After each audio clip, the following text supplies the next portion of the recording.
నమస్తే, welcome to our channel. నేను పద్మిని. ప్రస్తుతంతో పాటు social activist and political analyst Krishnakumari గారు ఉన్నారు. మాట్లాడదాం. మేడం నమస్తే. మేడం నమస్తే. కూకట్పల్లి సహస్ర కేసు ఏదైతే ఉందో ఆ కేసుని ఛేదించారు పోలీసులు. అయితే రకరకాల కోణాలు ఈ కేసుకి సంబంధించి బయటకు వస్తూనే ఉన్నాయి. ఇంకా ప్రజల్లో ఆసక్తి రేకెత్తిస్తూనే ఉన్నాయి. అంటే చూస్తూనే ఉన్నారు. ఇంకా దానికి సంబంధించి ఒక్కొక్క అంశం బయటకు వస్తూ ఉంటే ఇట్లా కూడా చేయొచ్చా, ఇట్లా కూడా అవుతుందా అని ఆశ్చర్యానికి లోనయ్యేటటువంటి పరిస్థితి ఉంది.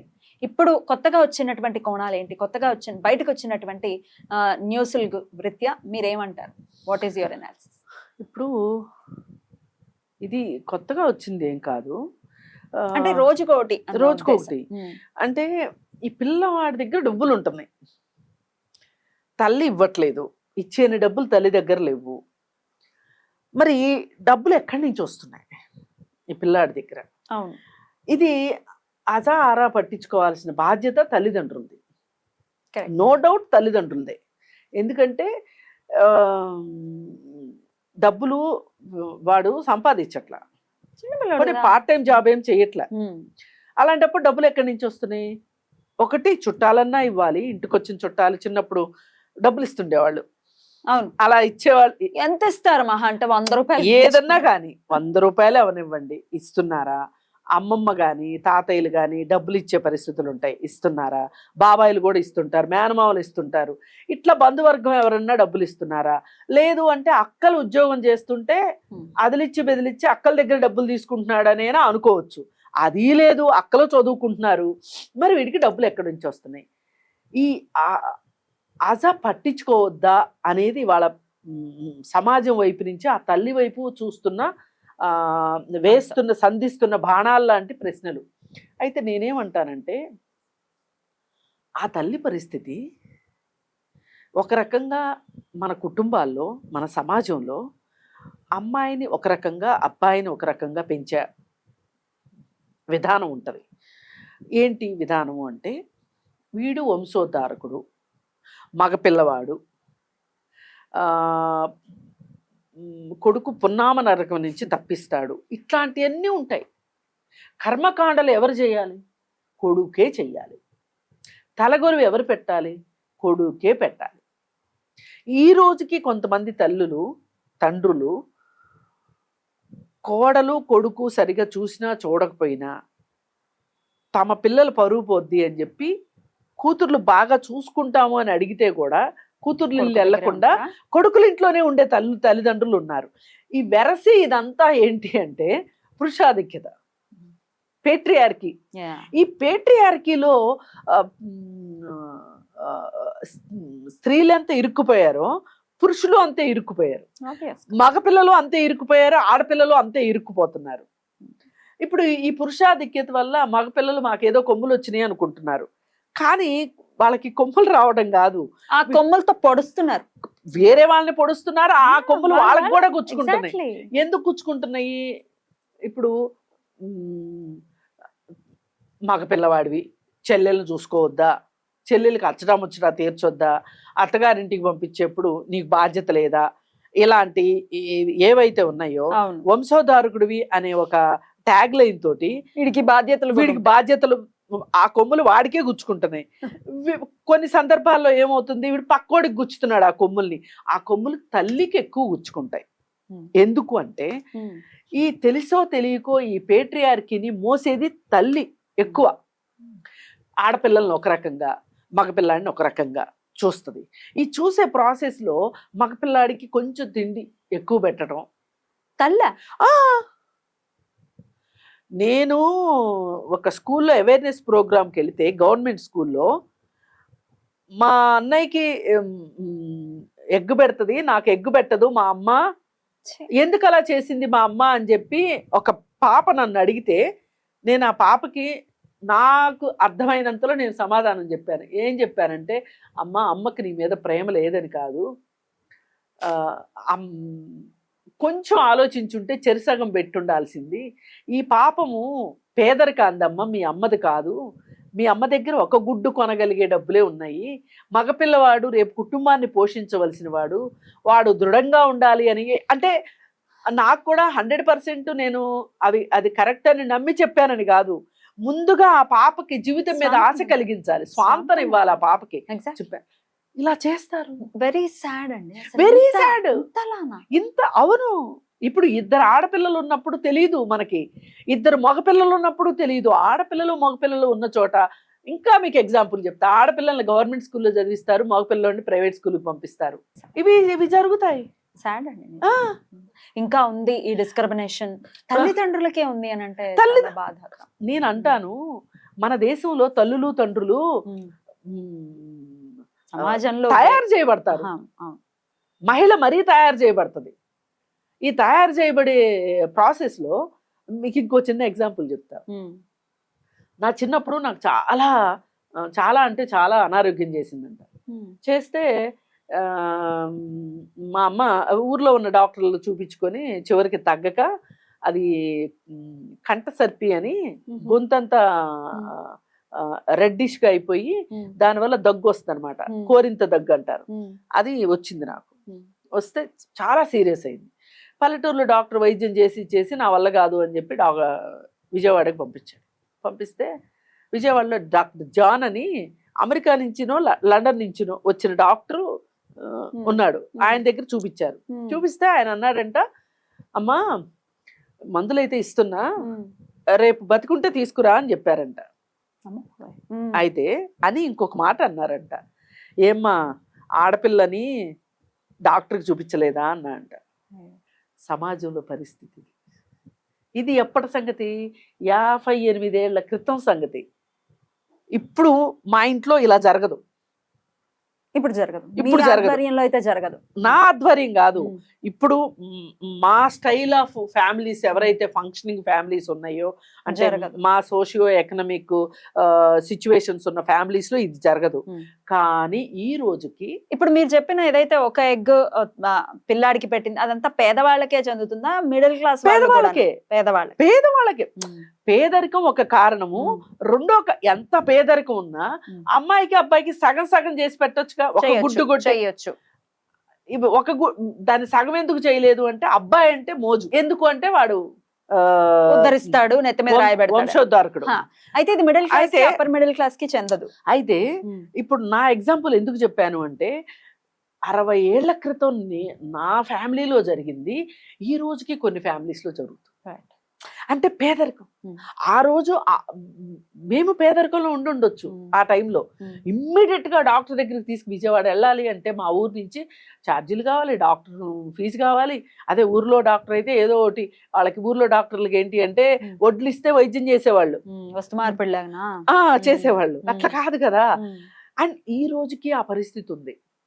అందుకని ఇది వైద్యం దగ్గర ఉంది, తిండి దగ్గర ఉంది, విద్య దగ్గర ఉంది. అలాగే ఈ వంశోద్ధారకుడు అనే ఒక ఫీలింగ్ తోటి మగపిల్లవాడిని బాగా చూసుకునే ఒక లక్షణం ఉంది. అందుకని తల్లులు ఏం చేస్తారంటే, ఆడపిల్లని అన్నంత ఈజీగా మగపిల్లాడిని అనటానికి సాహసించరు. అంటే వీళ్ళ గొంతు పెగలదు. ఇది ఏమవుతుంది అంటే మగపిల్లలకి ఇది శాపంగా మారుతుంది. అదే ఇదే ఆడపిల్ల దగ్గర కనుక డబ్బులు కనిపించినాయి అనుకోండి, ఆ తల్లి ఊరుకునేదా? ఎవరు ఇచ్చారు నీకు ఈ డబ్బులు అనేది? దొంగతనం చేసావా అని అడిగారు. నీకెవరన్నా బాయ్ ఫ్రెండ్స్ ఉన్నారా? చెవులో అయినా అడిగేది, 2 పీక్ అయినా అడిగేది, అడగకుండా వదిలేది కాదు. కానీ ఈ పిల్లోడిని వదిలేసింది. ఈ వదిలేయడం అనేది ఏదైతే ఉందో ఇది ఈ పిల్లాడి పట్ల శాపంగా మారింది ఇవాళ. అందుకే నేను ఎప్పుడు చెప్తుంటా, తోటకూర దగ్గర దొంగతనం దగ్గరే నన్ను ఒక గజ దొంగని పోలీసులు తీసుకెళ్తుంటే, అయ్యో నా కొడుక పోలీసులు తీసుకెళ్ళిపోతున్నారు ఏడుస్తుంటే, ఎందుకమ్మా ఇప్పుడు ఏడుస్తావు? నేను చిన్నప్పుడు తోటకూర దొంగతనం చేసుకొచ్చినప్పుడే నాకు బుద్ధి చెప్పుంటే ఇవాళ నీ కొడుకు జైలుకి వెళ్ళేవాడు కాదు అని అన్నారు. ఇది అదే సేమ్ స్టోరీ. రైట్. ఆ అబ్బాయికి మొబైల్ ఫోన్ పెద్ద పెద్ద మొబైల్ ఫోన్స్ వాడుతున్నాడు. కుందేలు ఏదో పెంచుతున్నాడు. కుందేలుకి ఆరోగ్యం పాడైపోతే వాడు డాక్టర్ దగ్గర తీసుకెళ్ళి డబ్బులన్నీ ఎవరివైనా ఆ తల్లి అడగలేదు. ఈ తల్లి ఎందుకు అడగలేదు అంటే ఇదే చెప్తున్నా. పైగా ఇంకొకటి, నేను మొత్తం పురుషాధిక్యత మీద వేసి రుద్దలేను, పేదరికం మీద కూడా మాట్లాడుకోవాలి మనం. ఇప్పుడు ఆ తల్లి పరిస్థితి ఏంటి? ఇంట్లో తల్లి తండ్రి ఇద్దరు బాధ్యత పంచుకుంటున్నారు అనుకోండి, తల్లికి కొంచెం పిల్లల పెంపకం విషయంలో ఎక్కువ శ్రద్ధ తీసుకుంటానికి అవకాశం ఉంటుంది. ఆ తండ్రి 24 గంటలు తాగి నిద్రపోతూ ఉంటే ఇంట్లో మేలుకున్నంతసేపు డబ్బుల కోసం వేధిస్తూ ఉంటే ఆ తల్లి పని చేసుకుని రావాలి, 5గురిని పోషించాలి. ఇంకా ఆమెకి ఒక రకంగా పిల్లల పెంపకం అనేది చిన్న విషయం కాదు పద్మిని. ఇది చాలా డ్రైన్ అయిపోతారు. ఓ పక్కన డబ్బులే సంపాదిస్తారా, భర్తతో తగాదాలే ఆడతారా, ఆడపిల్లల్ని ఎక్కువ చూసుకోవాలి అని ఆడపిల్లల మీద ఎక్కువ శ్రద్ధ పెడతారా, ఇవన్నీ చేసిన తర్వాత మగపిల్లోడు ఎలా పెరిగినా పర్లా. ఇప్పుడు ఒక పెద్ద అమ్మాయి పక్కన బొడ్డోడనోడైనా తమ్ముడిని తోడిచ్చి పంపిస్తారు. అవును. అలా ఈ వీళ్ళకి వీళ్ళు ఏమనుకుంటారంటే వాళ్ళ బాధ్యతలు వాళ్ళకి అవేవో సౌకర్యాల్లా ఫీల్ అయిపోతుంటారు, భుజికీర్తుల్లాగా ఫీల్ అవుతా ఉంటారు. అందువల్ల జరుగుతుంది ఇదంతా. ఇలా ఈ పిల్లవాడు ఆ తల్లి అందు గురించే వాడిని గట్టిగా కట్టడి చేయలేకపోయింది. ఓపిక లేక కొంత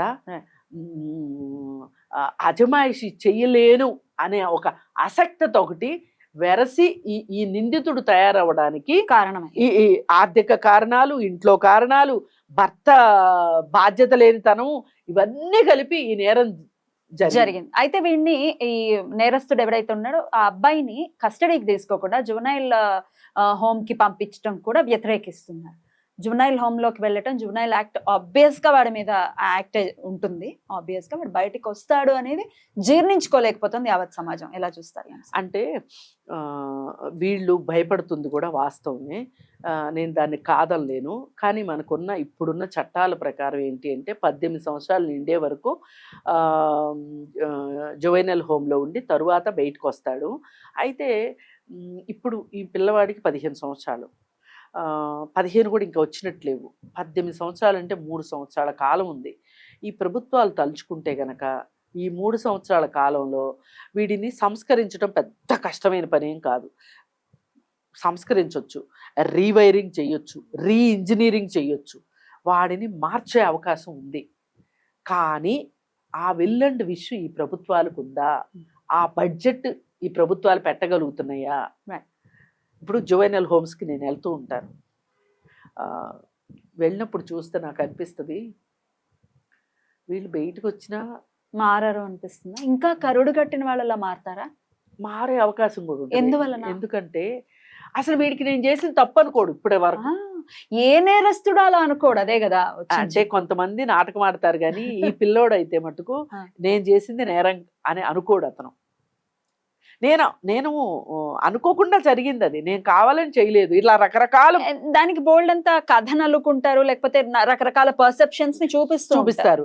అసలు స్వేచ్ఛగా నేను ఇంట్లో ఉండవలసిన వాడిని ఇక్కడికి వచ్చాను అంటే ఆ అమ్మాయి అని హత్య చేశారనే కారణానికే నన్ను ఇక్కడికి తీసుకొచ్చారు అని వీడు చట్టాన్నో పోలీసులనో లేకపోతే ఇంకొకరినో లేదంటే తల్లిదండ్రుల్లో తిట్టుకుంటాడు తప్పితే నేను మారి నా జీవితాన్ని కొత్తగా నిర్మించుకుందాము, నాకు కొత్త జీవితం ఉంటది అనే ఒక ఆశని ఎవరు కల్పించాలి అంటే అక్కడ రేపు నుంచి జరగబోయే సంస్కరణల వల్లనే జరగాలి అది. కానీ అక్కడ అది జరగదు అని అంటున్నారు మీరు. అది మీ ఒపీనియన్?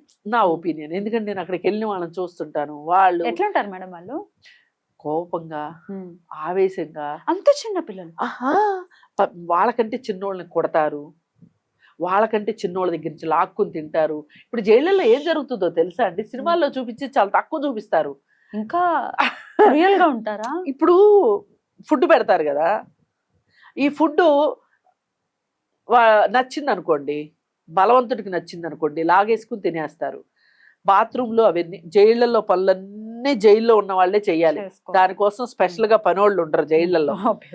అయితే ఈ పనంతా ఎవరితో చేయిస్తారు అంటే బలహీనలు. అక్కడ కూడా క్యాస్ట్. ఇది చాలా బాధాకరం. నువ్వు వెళ్ళిందే శిక్షణ అనుభవించడానికి, మళ్ళీ నువ్వు ఇంకొకరిని శిక్షించటం క్యాస్ట్ రూపం. క్యాస్టే కాదు, బలం. అయ్యో, ఎందుకు అరెస్ట్ చేస్తున్నట్టు? ఇప్పుడు జైళ్ళు సంస్కరణాలయాలు, కానీ అక్కడ ఏ సంస్కరణలు జరగవు. ఎక్కడో కొద్దిమంది చాలా మంచి వాళ్ళు అయ్యుండి ఏదో ఒక క్షణికావేశంలో చేసేవాళ్ళు ఆ క్షణికావేశాన్ని కూడా జయించి చదువుకుని బయటకు వచ్చి మంచిగా ఉన్న వాళ్ళు కూడా ఉన్నారు. అస్సలు అందరు ఎలా వెళ్ళినోళ్ళు అలా వచ్చేస్తారని నేను చెప్పనండి, అది తప్పు. Right. కానీ చాలా మంది ఏంటి అంటే ఆ విచక్షణ జ్ఞానం లేకుండా Right. కరుడుగట్టే నేరస్తుల్లాగా చేసేవాళ్ళు మటుకు Right. ఖచ్చితంగా ఇంకాస్త పైగా వీళ్ళకి తెలిసిన విద్యలు ఇంకాస్త నేర్పి మరీ పంపిస్తారు. Right. అందుకని ఈ బాబు విషయంలో కనీసం ఇలా జరగొద్దు అని కోరుకుందాం. Right. కానీ ఇంకొకటి, ఇలాంటి తల్లులు ఎవరైనా ఉంటే గనక మీ పిల్లల్ని దయచేసి మీరు పెంచలేము అనుకున్నప్పుడు హోమ్స్ ఉన్నాయి, గవర్నమెంట్ హోమ్స్ ఉన్నాయి, చదువులు చెప్పేవి మంచిగానే చెప్తున్నారు. మీరు అక్కడ తీసుకుంటారా తీసుకుంటారు. పిల్లల్ని? Unable parenting. అసలు తల్లిదండ్రుల బాధ్యత ఏంటి? Care and protection. Exactly. నేను కేరింగ్ ఇవ్వలేను, ప్రొటెక్షన్ ఇవ్వలేను, చదువు చెప్పలేను. అనేబుల్ పేరెంటింగ్ అని చెప్పి నిస్సహాయ తోటి ఇస్తే తీసుకుంటారు. అలా జాయిన్ చేయండి. శిశు మందిర్ అట్లాంటి శిశు విహార్. శిశు విహార్లో 0 to 6, ఆ తర్వాత గర్ల్ హోమ్స్, బాయ్స్ హోమ్స్, ఇలా 6 వరకు ఆడపిల్లలు మగపిల్లలు ఒక చోటే పెరుగుతారు. 6 years తర్వాత ఆడపిల్లల్ని గర్ల్ హోమ్స్ లో చేరుస్తారు, మగపిల్లల్ని బాయ్స్ హోమ్స్ లో చేరుస్తారు. అంటే ఇల్లు లాగా ఉంటదని నేను అనను, కానీ తల్లి తండ్రి సరిగా లేనప్పుడు, ఏబుల్ పేరెంటింగ్ లేనప్పుడు ఎంతో కొంత బెటర్ కదా. ఇప్పుడు అక్కడైతే వీడు ఫోన్ కొనుక్కోలేడు, అక్కడైతే కుందేళ్లు పెంచుకోవడానికి క్రైములు చేసే అవకాశం ఉండదు కదా. అందుకని కనీసం అలా అయినా చెయ్యండి. ప్రభుత్వాలు కూడా మీరు లాంటి హోమ్స్ ఎక్కువ పెట్టండి.